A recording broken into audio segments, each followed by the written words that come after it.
더불어민주당 등 야 3당이 이태원 참사 대응에 책임을 물어 이상민 행정안전부 장관 탄핵 소추안을 공동 발의했습니다.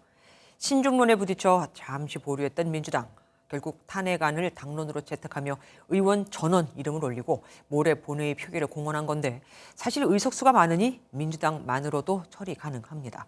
국민의힘은 이재명 방탄을 위한 민주당의 사당화가 완성됐다고 주장했습니다. 안보람 기자가 보도합니다.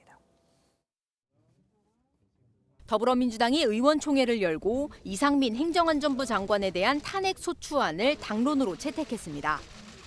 역풍에 대한 우려 등 당내 신중론에 밀려 잠시 보류한 지 나흘 만입니다. 민주당은 국정조사도, 경찰 수사도, 재발방지 대책 발표도 끝났고 오롯이 책임질 일만 남았다면서 국회 책무를 강조했습니다.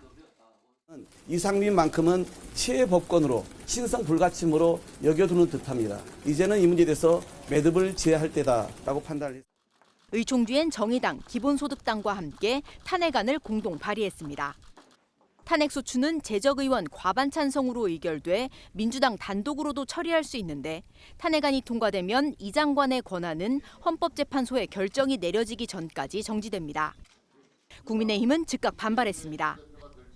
정진석 비상대책위원장은 탄핵 추진 목적은 이재명 대표 방탄 단 하나라면서 이재명 대표에 대한 정치적 탄핵이 먼저라고 날을 세웠고 역풍이 불 거라고도 경고했습니다.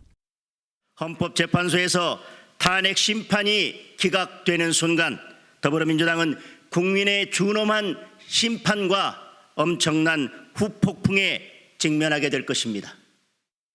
대통령실은 국회 절차를 보겠다면서도 이 장관이 어떤 헌법, 법률을 위반했느냐며 불만을 드러냈습니다. 탄핵안이 국회에 보고되면 72시간 안에 표결에 붙여져야 하는 만큼 야3당은 모레 본회의에서 처리한다는 계획입니다. 하지만 김진표 국회의장이 일단 여야 협의를 주문한 상황이라 표결 안건으로 상정될진 미지수입니다.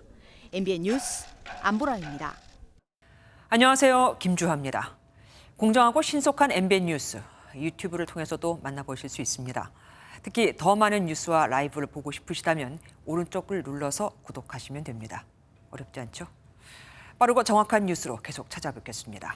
MBN 뉴스를 시청해 주신 여러분 고맙습니다.